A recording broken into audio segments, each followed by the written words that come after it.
Donc, par la suite, il va y avoir une série de 4 réactions qui vont me constituer un tour. Donc, la première réaction, condensation de l'acétyl et malonyl. L'acétyl et malonyl vont me donner un composé à 4 carbones plus acétoacétyl ASP. Donc, le CO2 ici est issu du malonyl. Donc, pour la deuxième réaction, réduction de l'acétoacétyl ACP, c'est-à-dire la fonction cétonique en CHOH.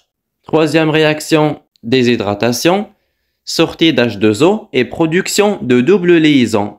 Le CHOH va me donner CH, double liaison CH. Et la quatrième réaction, réduction de la double liaison par NADPHH+. Si l'organisme veut fabriquer un acide gras à 4 carbones, cet acide gras se dissocie de cette enzyme et la fonction carboxylique COOH revient et elle sera libérée et utilisée par l'organisme. S'il veut fabriquer plus de 4 carbones, ce 4 carbones va se condenser avec une autre molécule de malonyl d'ACP et on obtient un composé à 6 carbones. Chaque fois le malonyl-CoA vient et ramène 2 carbones. Donc attention, notre organisme peut fabriquer un acide gras à 16 carbones, pas plus. Par exemple, l'acide palmitique, C16. On a dit que notre organisme peut fabriquer un acide gras à 16 carbones, pas plus, et la double liaison va atteindre son maximum après le carbone numéro 9. Une autre remarque pour vous. Les acétyl-CoA n'interviennent qu'une seule fois dans la condensation, car dans l'allongement, il y a intervention du malonyl ACP.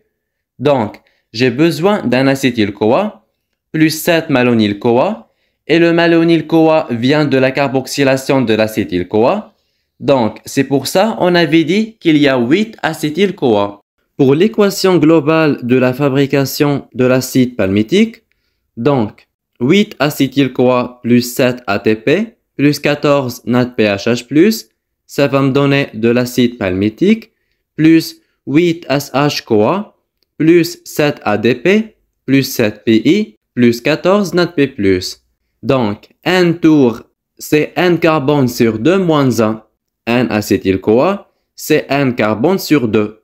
N ATP égale à N carbone sur 2 moins 1, sont consommés lors de la formation du malonyl. N ATP égale à N malonyl.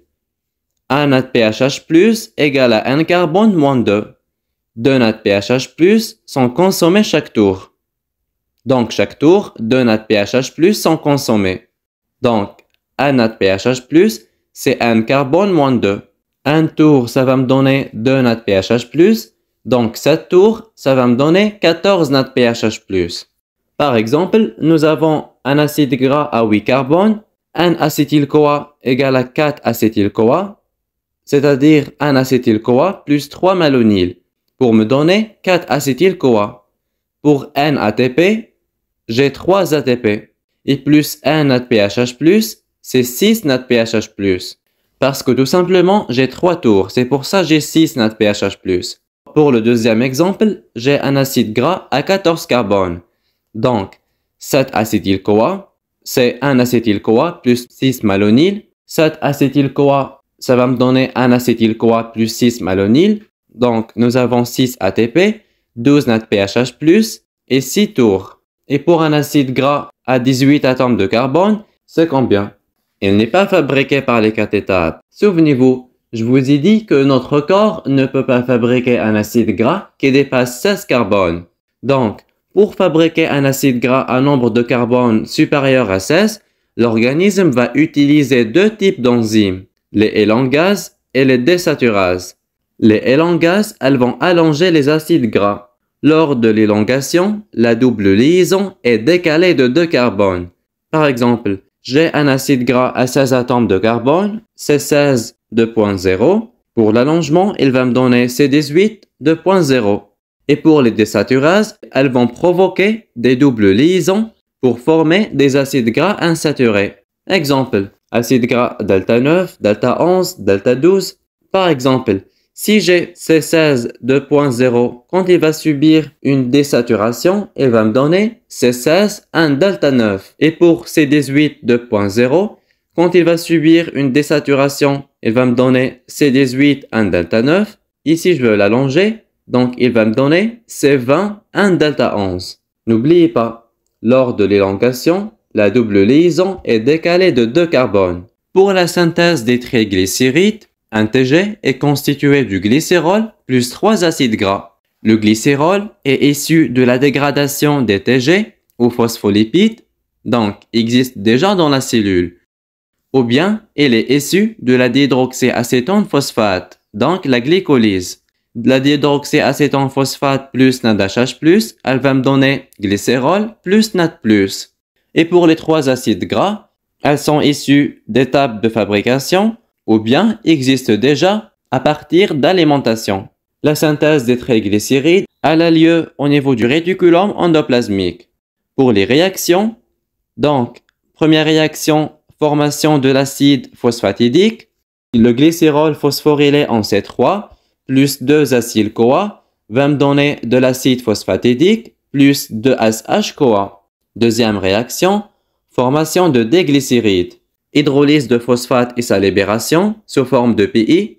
Troisième étape, formation de TG, donc fixation du troisième acide gras en position 3 avec libération du TG plus SH-CoA. 2 ATP sont consommés pour un acide gras. Ne l'oubliez pas. Et pour la synthèse des phospholipides, donc le glycérol plus 2 acides gras en position 1 et 2, et il reste le phosphate, il va juste accrocher sur là. Si je veux fabriquer la phosphatidylcholine, donc 5 ATP sont consommés. Donc glycérol plus 2 acides gras en position 1 et 2, plus phosphate en position 3, plus choline activée avec consommation d'un ATP. Donc, si je veux fabriquer la phosphatidylcholine, donc il va y avoir consommation de 5 ATP. La choline, elle consomme un ATP pour l'activer et ça va se fixer sur le phosphate et j'obtiens la phosphatidylcholine. Pour la régulation de la synthèse des acides gras et des TG, donc pour fabriquer un acide gras, il faut que les acétyl-CoA sont au cytosol.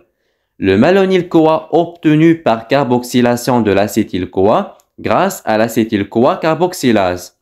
Si on n'a pas du malonyl-CoA, je ne peux pas fabriquer des acides gras. Donc, l'enzyme maîtresse de la régulation des acides gras, c'est l'acétyl-CoA carboxylase. Il existe sous forme diphosphorylée et forme phosphorylée.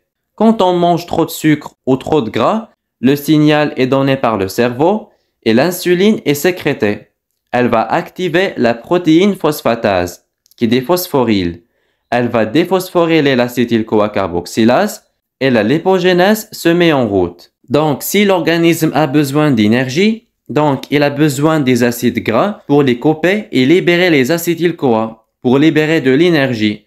Dans ce cas, glucagon et adrénaline sont sécrétés. Ils vont activer la protéine kinase. Elle va phosphoryler l'acétyl-CoA carboxylase. Ici, la lipogénèse s'arrête et la lipolyse se met en route. Pour la régulation du métabolisme des lipides, les acétyl-CoA doivent sortir au cytosol. Si je veux empêcher qu'il y ait synthèse, il faut empêcher l'acétyl-CoA. Donc, les acétyl-CoA doivent sortir au cytosol. Si je veux empêcher qu'il y ait synthèse, il faut empêcher l'acétyl-CoA. Quand j'arrête la synthèse, le malonyl-CoA augmente. Il devient l'inhibiteur de l'ACT1, les enzymes qui font entrer les acides gras à l'intérieur de la cellule. Donc, pas de fabrication des acétyl-CoA et je vais empêcher la synthèse.